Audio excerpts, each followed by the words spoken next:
Hello students, welcome channel सब कुछ no. आज आप लोग पढ़ेंगे क्लास 9th एनसीईआरटी मैथ का प्रश्नावली 12.2 का क्वेश्चन नंबर 3 से आगे। इससे पहले वाले पार्ट में आप लोगों ने प्रश्नावली 12.2 में क्वेश्चन नंबर 2 तक पूरा कंप्लीट पढ़ाई किया था। तो अगर आप लोग चैनल पर नए हैं, चैनल को सब्सक्राइब करिए, वीडियो को लाइक करिए, ज़्यादा से ज़्यादा शेयर करिए ताकि सभी लोग आसानी से ऑनलाइन पढ़ाई कर सकें। देखिए यहाँ पर क्वेश्चन नंबर 3 में दिया है, राधा ने एक रंगीन कागज से एक हवाई जहाज का चित्र बनाया। यहाँ पर आप लोग देख सकते हैं जैसा कि आकृति 12.15 में दिखाया गया है। प्रयोग किए गए कागज का कुल क्षेत्रफल ज्ञात कीजिए। देखिए कह रहा है राधा ने एक कागज से ही जहाज बनाया हुआ है, यहाँ आप लोग देख सकते हैं। तो इस पूरे कागज का क्षेत्रफल बताना है। तो कागज का क्षेत्रफल कैसे बताएंगे आप लोग देख सकते हैं। कुल कागज का कितना भाग लगा हुआ है, एक भाग यहाँ, दूसरा यहाँ, तीसरा यहाँ, चौथा यहाँ, पांचवा यहाँ। मतलब इन पांचों भागों का हम लोग अलग अलग क्षेत्रफल निकाल के अगर हम लोग जोड़ देंगे तो पूरे जहाज का क्षेत्रफल निकल जाएगा। मतलब कितना कागज लगा है। तो हम लोग देखिए पहले भाग 1 का क्षेत्रफल, फिर 2 का, फिर 3, फिर 4, फिर 5 सबका हम लोग निकालेंगे। तो लिखेंगे भाग 1 के क्षेत्रफल के लिए। अब देखिए भाग 1 के क्षेत्रफल के लिए हम लोग क्या करेंगे। ये भाग 1 आप लोग देख रहे हैं एक त्रिभुज है। कैसा त्रिभुज है। इधर जब ये 5 cm दिया गया है, यहां से यहां तक जब 5 cm दिया गया है तो ये भी हमारा कितना होगा, ये भी 5 cm होगा। और ये देख सकते हैं आप लोग यहाँ 1 cm दिया गया है तो यहाँ भी 1 cm ही होगा। तो यानी कि 5 cm, 5 cm और 1 cm जब तीनों भुजाएं हैं त्रिभुज की, तो आप लोग जानते हैं हीरोन के सूत्र से हम लोग इस त्रिभुज का क्षेत्रफल निकाल सकते हैं। तो भाग 1 के क्षेत्रफल के लिए हम लोग लिखेंगे इसमें 3 भुजाएं ए बी सी मान लेते हैं। हम लोग लिखेंगे माना ए बराबर ये 5 cm हो गया, 5 cm। बी बराबर हम लोग कितना मानेंगे, ये भी देखिए 5 cm हो जाएगा। सी बराबर ये 1 होगा। देखिए जब यहाँ 1 है तो यहाँ भी 1 होगा, तो 1 cm। अब देखिए जब ए बी सी हम लोगों ने मान लिया तथा आप लोग जानते हैं फार्मूला में एस का यूज होता है। एस बराबर क्या होगा, तीनों भुजाओं को जोड़ के हम लोग 2 से भाग देते हैं। तो 5 प्लस 1 और बटा में 2 जब जोड़ेंगे तो देखिए 5 5 10 11 बटा 2 और 11 में 2 से भाग करेंगे तो 5.5 cm ये आएगा। एस का भी मान आ गया। अब हम क्या करते हैं, पार्ट 1 का हम लोग क्षेत्रफल निकाल लेते हैं। लिखेंगे भाग 1 का क्षेत्रफल बराबर। अब 1 का क्षेत्रफल आप लोग फार्मूला जानते हैं, s इंटू एस माइनस ए, एस माइनस बी इंटू में एस माइनस सी, रूट में ही रहेगा। अब हम लोग लिखते हैं s के जगह पर हम लोग लिखेंगे 5.5, यहाँ s के जगह पर 5.5 माइनस ए हमारा है देखिए 5, फिर रूट में ही लिखेंगे s के जगह पर 5.5 और माइनस बी है 5, फिर देखिए s के जगह पर लिखेंगे 5.5 और माइनस सी है 1, तो 1 लिख लेंगे। अब इसको हल करते हैं तो 5.5 गुणा में 5.5 में से हम लोग जब 5 को घटाएंगे तो 0.5 होगा। फिर गुणा में 5.5 में से हम लोग 5 को घटाएंगे तो 0.5 होगा। फिर गुणा में 5.5 में से 1 हम लोग घटाएंगे तो 4.5 होगा। अब देखिए अब हम लोग क्या करते हैं, आपस में सबका गुणा करके वर्गमूल ले लेते हैं। यहाँ देखिए अब हम लोग जब यहाँ से वर्गमूल इन संख्याओं का गुणा करके पूरा और वर्गमूल निकालेंगे तो हमारा आएगा वर्गमूल 2.48। ध्यान दीजिएगा, ये वर्गमूल जब हम लोग गुणा करके निकालेंगे, वर्गमूल निकालना आप लोग जान चुके हैं क्लास 8 में, तो 2.48 वर्गमूल आएगा। इसी को हम लोग लिख सकते हैं लगभग में। देखिए हम लोग लगभग में मान ले सकते हैं, 0.48 है तो हम लोग इसको लिख सकते हैं 2.5 cm का स्क्वायर, यहाँ लिख लेंगे लगभग। लगभग मान हम लोग ले लेंगे 2.48 है, तो 48 को हम लोग लिख सकते हैं 5, तो 2.5 cm का स्क्वायर लगभग। अब देखिए हम लोगों ने भाग 1 का क्षेत्रफल निकाल लिया है, अब हम लोग निकालेंगे किसका, भाग 2 का क्षेत्रफल। लिखेंगे भाग 2 का क्षेत्रफल बराबर, अब देखिए भाग 2 जो है ये आयत है, आयत आप लोग जानते हैं, आयत में लंबाई और चौड़ाई होता है, तो लंबाई और चौड़ाई का गुणा कर देंगे तो आयत का क्षेत्रफल निकल जाता है। तो लंबाई आप लोग देख सकते हैं 6.5 है और गुणा में चौड़ाई आप लोग समझ सकते हैं 1 है, तो 6.5 में 1 का जब गुणा करेंगे तो 6.5 ही होगा। क्षेत्रफल को स्क्वायर में लिखते हैं cm स्क्वायर। भाग 2 का भी क्षेत्रफल आ गया। अब हम लोग लिखेंगे भाग 3 का क्षेत्रफल बराबर, अब देख 3 का क्षेत्रफल जब हम लोग निकालेंगे तो ध्यान दीजिएगा ये भाग 3 जो लिखा हुआ है इसको आप लोग ध्यान दीजिएगा, इस भाग 3 को हम लोग यहां पर बनाएंगे थोड़ा सा बड़ा।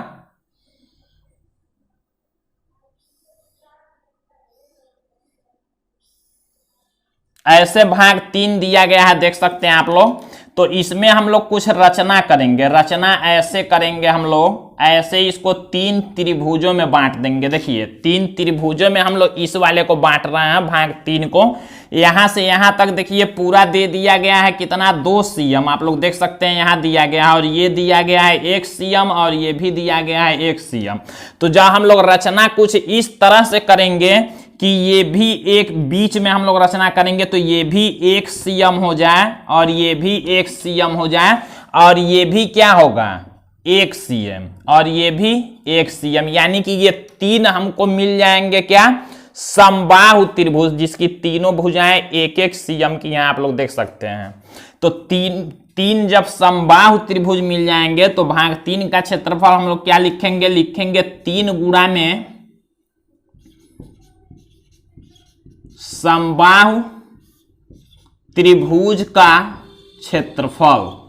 3 गुणा में 3 समबाहु त्रिभुज है तो 3 गुणा में समबाहु त्रिभुज के क्षेत्रफल का फार्मूला होता है √3/4 और भुजा का स्क्वायर। देखिए भुजा यहाँ क्या है, सब भुजाएं 1-1 cm है तो 1 का स्क्वायर कर देंगे।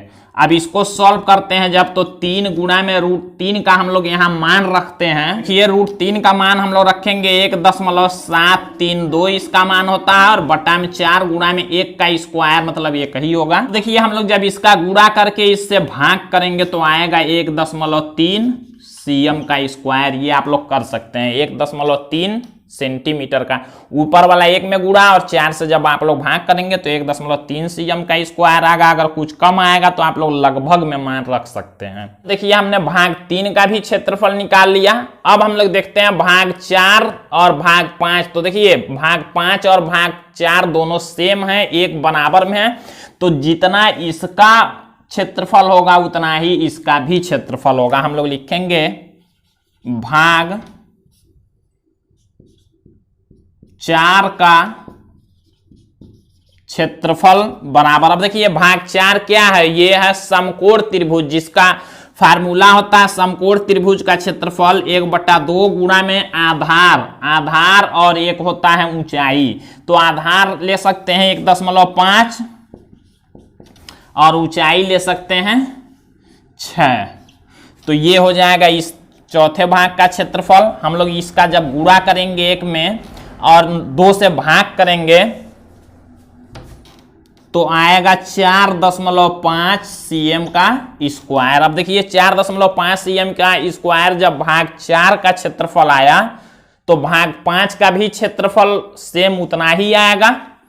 तो उसको हम लोग यहां लिख लेते हैं। देखिए आप लोग समझते जाएंगे हमने कहां कहां लिखा है।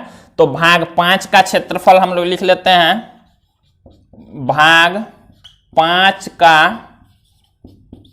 क्षेत्रफल बराबर, अब देखिए भाग 5 का क्षेत्रफल सेम हो जाएगा 4.5 cm का स्क्वायर। तो इस तरह से हमने पांचों भाग का क्षेत्रफल निकाल लिया। प्रयोग किए गए कागज का कुल क्षेत्रफल पूछा था, तो हम लोग क्या करेंगे, सबको जोड़ देंगे। हम लोग लिखेंगे अतः कागज का कुल क्षेत्रफल बराबर, अब देखिए सबको हम लोग जोड़ते हैं। यहां एक आया है 2.5, फिर प्लस दूसरे भाग का क्षेत्रफल आया है 6.5, प्लस तीसरे भाग का क्षेत्रफल देख सकते हैं 1.3, प्लस चौथे भाग का क्षेत्रफल यहां आया है 4.5, और प्लस पांचवें भाग का भी क्षेत्रफल आया है 4.5। सबको जोड़ते हैं, तो ये जोड़ेंगे 5 5 10, 3 13 और 5 5 10, यानी कि 23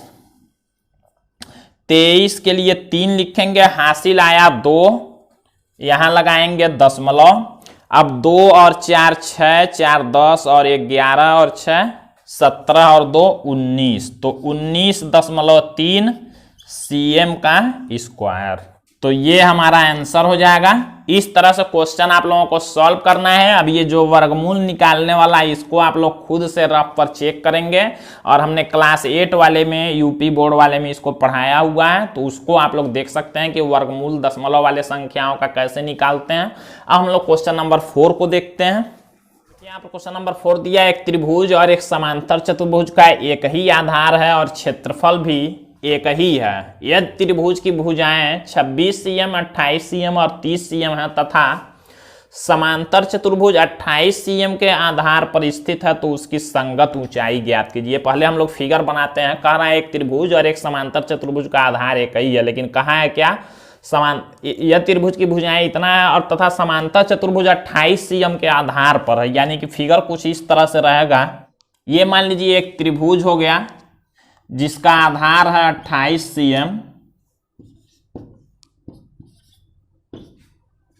कह रहा है कि एक त्रिभुज और समांतर चतुर्भुज का आधार एक ही, आधार दोनों का यही है, और क्षेत्रफल भी एक ही है। यह त्रिभुज की भुजाएं 26 cm, 28 cm और 30 cm है। मान लीजिए ये 26 cm हो गया, ये 28 cm और ये 30 cm हो गया, तथा समांतर चतुर्भुज 28 cm के आधार पर स्थित है। ये 28 cm वाले आधार पर ही समांतर चतुर्भुज भी स्थित है। तो हम लोग थोड़ा सा ऐसे लिखते हैं इसको। समांतर चतुर्भुज हम लोग जब बनाएंगे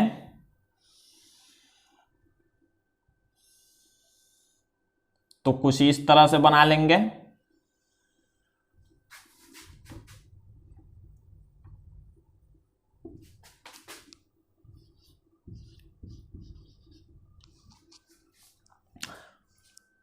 तो कह रहा है इसकी संगत ऊंचाई। अब इसकी संगत ऊंचाई बताना है, मतलब दोनों का देखिए संगत ऊंचाई ये होगा। यहां से हम लोग मान लीजिए एक रचना कर लेते हैं ऐसे।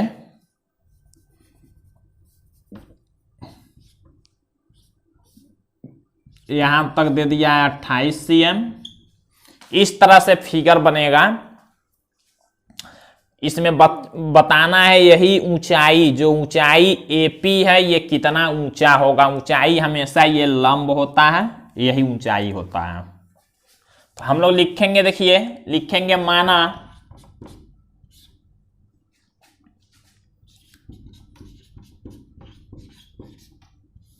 समांतर चतुर्भुज की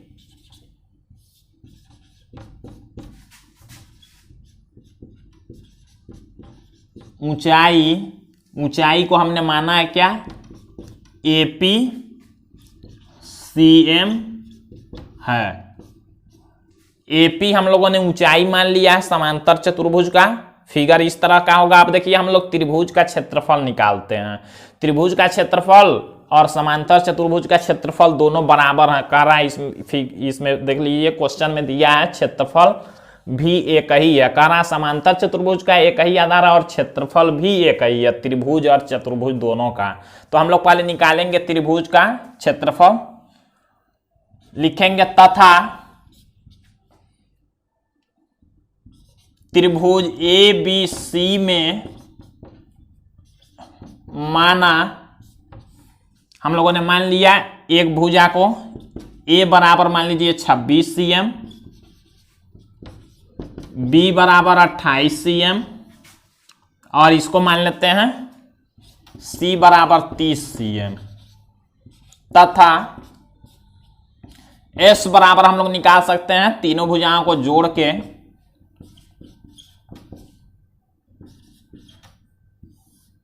2 से भाग करेंगे तो एस बराबर आएगा 84/2, भाग कर लेंगे तो 42 cm। अब देखिए हम लोग त्रिभुज का क्षेत्रफल निकाल सकते हैं। हम लोग लिखेंगे इसलिए त्रिभुज ए बी सी का क्षेत्रफल बराबर, फार्मूला में लिखेंगे S into S minus A into S minus B into S minus C. S के जगह पर 42, यहां 42 माइनस ए देख सकते हैं आप लोग 26, फिर एस के जगह पर 42 माइनस बी 28, फिर 42 माइनस सी 30।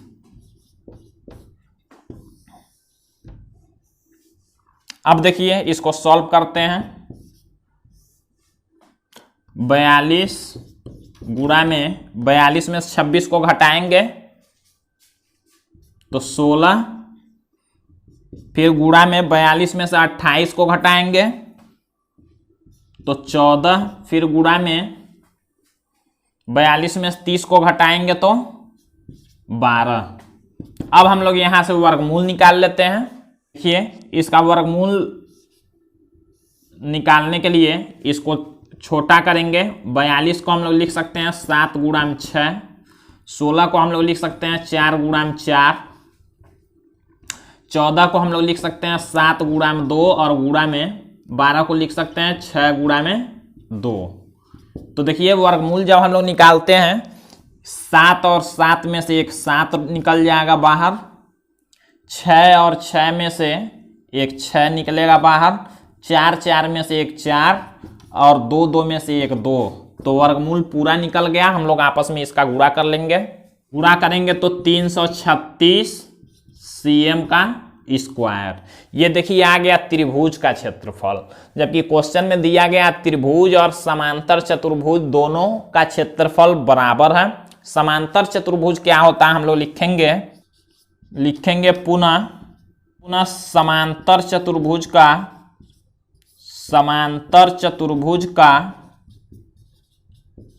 क्षेत्रफल बराबर त्रिभुज का